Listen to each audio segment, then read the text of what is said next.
পিনাকি ভট্টাচার্য রচিত ফুলকুমারী থেকে আজ পাঠ করছি 18তম পর্ব। কর্ণ। আমি আমার জীবনে অনেক প্রাণীর দেখভাল করেছি, কিন্তু আমি সবচেয়ে বেশি ভালোবেসেছিলাম একটা বেজিকে। আমি ওর নাম রেখেছিলাম কর্ণ, মহাভারতের কর্ণের নামে। কর্ণকে শৈশবে তার মা যে খাবারে ফেলে এসেছিলেন, আমার কর্ণের কিচ্ছু তেমনি। আমাদের বাড়িতে প্রায় গ্রামের এক লোক ভিক্ষা করতে আসতো। গান গেয়ে গেয়ে ভিক্ষা চাইত সে। মূলত ওই লোকটাই কর্ণকে খুঁজে পায়। কর্ণ ছিল নিঃসঙ্গ ও বিপন্ন। সেই দয়ালু মানুষটাই একদিন কর্ণকে আমাদের বাড়িতে নিয়ে আসে। তার লোমশ শরীর আর পিটপিট করা জলজলে লাল চোখ দেখলে যে কেউ ডরায়া যাবে, কিন্তু কর্ণের অন্তর ছিল নরম। কর্ণ প্রথম যখন আমাদের বাড়িতে আসে তখন সে ছিল আমার মতোই বিমারী আর দুর্বল, কিন্তু কিছুদিন ঠিকঠাক খাওয়া দাওয়া করার পরই বেশ তাগড়া হয়ে ওঠে সে। আমি বাজার থেকে তার জন্য সস্তা পুঁটি মাছ নিয়ে আসতাম। প্রথম প্রথম কাঁচা মাছ খেতে দিতাম, কিন্তু কিছুদিন পর ওর শরীর থেকে এক ধরনের দুর্গন্ধ ছড়ানো শুরু করলো। মা আমাকে বুদ্ধি দিলেন মাছ লবণ ও হলুদ দিয়ে সেদ্ধ করতে। মার কথা মতো কর্ণকে লবণ ও হলুদ মাখানো সেদ্ধ মাছ খাওয়ানোর পরে ধীরে ধীরে সেই বিটকেলে গন্ধটাও কমে এলো। আমার সঙ্গে কর্ণের রিশতা ছিল এক অদ্ভুত মায়ার। মনে হতো ও যেন আমার সব কথা বুঝতে পারে। এক কিসিমের হিস হিস ও কর্কশ শব্দ করত কর্ণ। এইটা ছিল ওর নিজের ডাক। পরে আমিও ওর মতো করে ডাকতে শিখি। আমার ডাক শোনা মাত্রই তুফানের মতো ছুটে আসতো কর্ণ। আমি ডান হাত বাড়িয়ে দিলে লাফ দিয়ে উঠে হাত পেঁচিয়ে ধরত। কখনো কখনো অধিক মায়া করে কর্ণ তার সামনের পা আমার গলায় জড়িয়ে ধরত এবং কিছুক্ষণ সেভাবেই থাকত। আমি তখন তাকে কোলে নিয়ে হাঁটতাম, যেন আমি ওর মা। কর্ণ কখনোই ওর ধারালো নখ দিয়ে আমাকে ব্যথা দেয়নি। কৌরবদের বীর যোদ্ধা কর্ণ ছিলেন মহৎ দানবীর। তাকে বলা হতো দাতা কর্ণ। এমনকি দান করতে করতে তিনি সর্বস্ব বিলিয়ে দিতে পারতেন, এমনকি তার অজেয় বর্মও। একবার দেবতা ইন্দ্র ফকিরের বেশে ধরে কর্ণের কাছে তার জীবন হেফাজতকারী কবচ কুণ্ডল ভিক্ষা চাইলেন। কর্ণ সব জেনেও ইন্দ্রকে তার বর্ম দান করেছিলেন। মহাভারতের কর্ণের মতোই আমার কর্ণ ছিল নিজের হেফাজতে ভয়ঙ্কর বীর, কিন্তু তবুও সে তার বিশ্বাসের বর্ম আমাকে সঁপে দিয়েছিল। এক মামুলি ইনসান, এক নহল কিশোরকে ভালোবেসেছিল সে। আচমকাই একদিন হারিয়ে গেল কর্ণ। এখন কে খুঁজবে তাকে? আমি পাগলের মতো ছুটে গেলাম, সারা পাড়া চষে বেড়ালাম। গাছের শিকড়, গুড়ি, এ গাছের ডাল, ও গাছের ডাল, ইট, কাঁঠালের জঙ্গল, ঝোপের মধ্যে কিছুই বাদ গেল না। আমি ডাকতে লাগলাম কর্ণ, কর্ণ। কর্ণের নিজের সুরেও ডাকলাম, কিন্তু কোথায়ও সাড়া পাচ্ছি না। কয়েকদিন পর কর্ণ ফিরে এলো, কিন্তু এক পা ভাঙা। কেউ কর্ণকে ধরে বেরহম পিটিয়ে কোনো কিছুর মধ্যে আটকে রেখেছিল। এরপর আমার কর্ণ কেমন যেন বদলে গেল।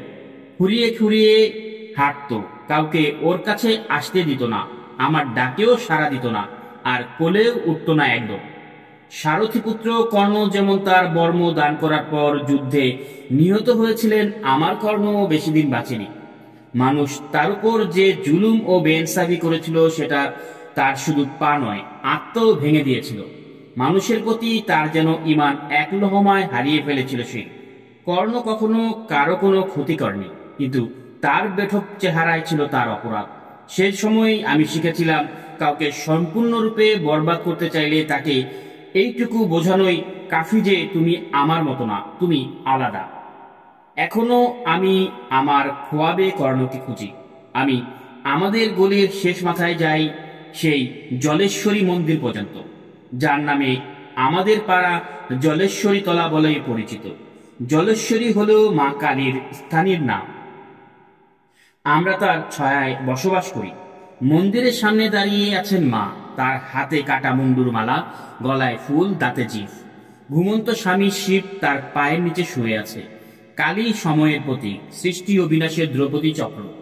একবার তার স্বামী মহাদেব তার পথেই দাঁড়িয়েছিলেন। কালী ভুলবশত স্বামীর বুকের উপর পা রাখেন এবং শরমে জীব কামড়ে ধরেন তৎক্ষণাৎ। মন্দিরের উল্টো দিকে পালদের বসতি। পালেরা প্রতিমা বানায়। আমি তাদের পুরনো প্রায় ধসে পড়া ঘরের প্রতিটা কোনায় চিনি। এইটা আমাদের পাড়ার বারোয়ারি মণ্ডপ মণ্ডপ এখানে হারালে সহজেই খুঁজে পাওয়া যেত কর্ণকে। ঘরগুলোর পাশে বিশাল এক পুরনো পুকুর। কচুরিপানায় ঠাসা সেই পুকুরের পানি কখনোই নড়াচড়া করে না, কিন্তু আমি গেলেই পুকুরের পানি দুলতে শুরু করে, যেন এক বিশাল নদীতে বদলে যায় সে। আমি দেখতে পাই এক কারিগর মাটি দিয়ে মায়ের প্রতিমা বানাচ্ছে। আমাদের পরিচিত পাল। প্রতি বছর দুর্গা ও সরস্বতী পূজার সময় আসেন তিনি, কিন্তু এবার তিনি আর আমাকে চিনতে পারেন না। জিজ্ঞেস করেন, কোন বাড়ির ছেলে গো তুমি? কোন বাড়ির? কর্ণের বাড়ির ছেলে আমি। কোন কর্ণ? যে কর্ণ হারিয়ে গেছে। একটা শিরিষ গাছের ছায়া আমার মাথার উপরে নেমে আসে, আস্তে আস্তে প্রতিমার গায়ে ঠেকল। বৃদ্ধ শিল্পী মাটিতে তার গামছা বিছিয়ে ছিলেন। মৃদু হাওয়া উড়ে যাচ্ছে আমার শরীরের উপর।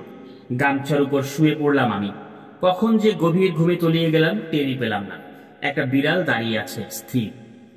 কথা কইও না, সে ফিসফিস করে বলে, একদম চুপ করে থাকো। কর্ণ খোয়াবে আমার কাছে আসে।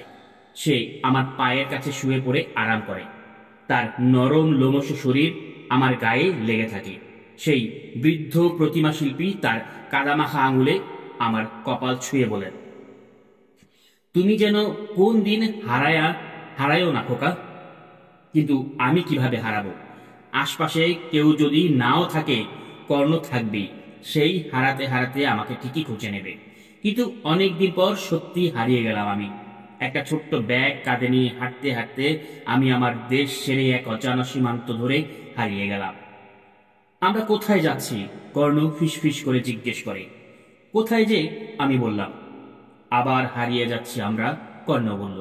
কিন্তু এবার আমরা দুজনেই একসাথেই হারাচ্ছি। সেই মুহূর্তেই আমি সত্যিকার অর্থে হারিয়ে যাওয়ার মানে বুঝতে পারলাম। বটগাছ, মন্দির, মা কালী, আচমকা তন্দ্রাচ্ছন্ন শিব, বারোয়ারি মণ্ডপ, ছোট মাঠ, পুকুরের পাড়, শিরিষ গাছের ছায়া, অর্ধেক বানানো প্রতিমার সামনে বসে থাকা বৃদ্ধ পাল, এমনকি কর্ণও জানে একবার যদি কেউ বাড়ির উঠোন ছেড়ে পা ফেলে, সে আর কোনোদিনই বাড়িতে ফেরে না।